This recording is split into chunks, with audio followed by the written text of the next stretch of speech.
Hi guys, so in this video I'm going to talk about what it's like to experience delusions. So first I guess I'll start with what I mean by delusions. And I suppose it's useful to experience that there is some form of fundamental reality, even if it's just for the sake of this video. And the delusion basically means pulling away from that fundamental reality. So you might be looking at a chessboard, for example, and you're playing chess with somebody, and then your opponent starts thinking that they're playing checkers and playing by the rules of checkers. You could consider at that point that they've become delusional, especially if the world looks at that and it's a chessboard, but they start thinking they're playing checkers. And you can really see all the different chess pieces, and you really know that that's a fundamental truth, that it's chess, it's not checkers, right? And so when you get delusional, your way of responding to reality or thinking about reality kind of deviates from that norm or that defined parameters of reality. And so, in my case, for example, it's always been kind of I've been through many delusional episodes because I've been unmedicated for the last 11 years, which obviously has had a massive effect on my life, and a lot of difficulties have come from that with my refusal to be on medication.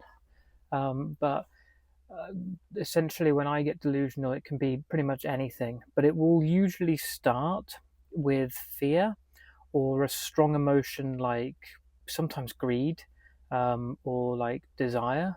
Like, say, for example, I I used to get really obsessed with the fact that I was going to cure all diseases with like a piece of writing. And so what I would do is I would write out this essay. It would be such a weird way to get into it. But anyway, not talking about how weird it was, just talking about what it was. So I would say, write this essay down. And then I would get really confused about what my words were. And I would start to think, well, maybe words are like these keys to the universe. And like, okay, I'm all of a sudden going to be a messiah. And this things wouldn't make sense. So at first my response to reality would be to ignore the intense complexity of it and simplify it down to the fact that words could cure every illness, for example. And then through that kind of delusional belief and that um, direction, inability to respond to the world properly, it would then get worse and become a way that I was acting. So at first it's thoughts. I'm thinking words are a lot more powerful than they actually are. And then I'm generalizing that idea across everything. And then I'm thinking it can solve all the problems. And that just begins as my thoughts. So I'm getting delusional in my thoughts. And then comes the actions. And this is really, when I've had my very severe states, it's almost like being possessed. And the reason for that being is that I believe, well, people are trying to silence me because my words are so powerful, and now they're going to try and kill me. And so I would run away a lot of the time and hide places, and then it's becoming my actions now. And so when that delusional set of thoughts has been persistent enough, or I've developed them enough, it then starts to affect my actions, and then my actions become delusional, if that makes sense. I'm trying my best to explain this. It's really difficult because it's also really hard to talk about delusions. It's kind of like pouring gasoline onto a fire, because it's something that I've struggled with and still struggle with to some degree.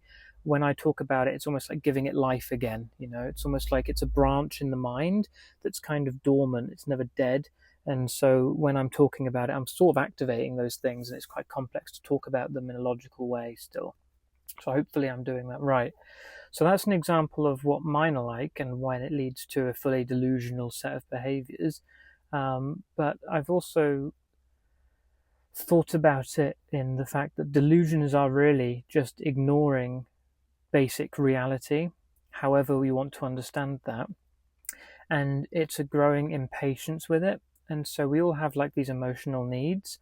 And a lot of the time, I think I would be trying to justify or settle my emotional needs by creating a very elaborate delusional reality that comforted me. So for example, you're dating someone and in a million years that that person doesn't like you. They've told you 100 times they don't like you or something, but you decide to go off, and instead of sitting with the heartbreak, you decide to elaborate a reality which is like, oh, but a century ago someone was in this situation and they never gave up, and then they found their love, or you know.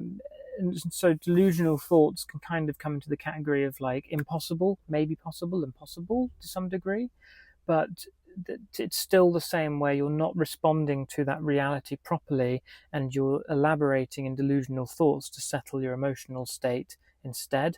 That's what I really think delusions are, essentially. I think the worst delusion that I ever had was that just because of the emotional factor it took on me, was that I had died and I was in a coma, and that this reality was like a temporary reality that people were keeping me in whilst my body was under recovery, but my family and loved ones were all paying for me to remain in this really expensive coma, and that every waking second that went by in this reality, I was costing them hundreds of thousands of pounds in their reality, and that I needed to die so that I could unburden them. And that was really difficult because I didn't have medication for that. So I remember spending a few months really grappling with it and really, really terrified by it. And I had to come to this conclusion that if there is a possibility that I can survive, my family would want that for me, and that I couldn't kill myself because ethically I couldn't make a decision for them. And I had to deal with that delusion by really trying to consolidate my own idea of reality so that I could strengthen my philosophical position in order to be able to resist the delusional temptation to justify my emotions with either an action or a set of delusional thoughts. And that's kind of how I've always dealt with my delusions. I've dealt with my delusions by trying to be as philosophical as possible, use a set of true, logical elements or variables in order to arrive at the best possible conclusion, truthful, honest, or logical conclusion as possible. And that's been kind of the way that I've dealt with it. Again, I've had really bad delusions, and these haven't been drug induced. Actually, they've been stress induced. So I could be at work. Call centers were the worst for this because I worked a lot in call centers.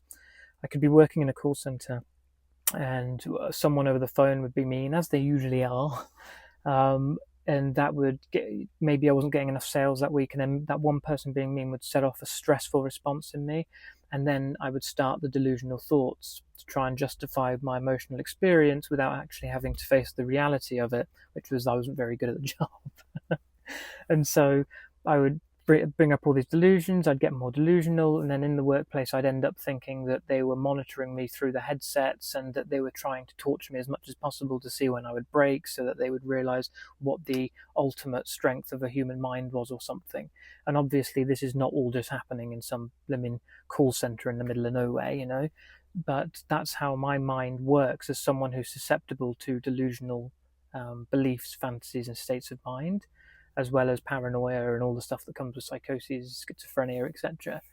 And I think a takeaway from what I've learned about delusions is that you have to kind of be very observant about what you're thinking about, and you have to try to adhere to a common reality as much as possible. And what a common reality might be is that one that is widely most agreed upon.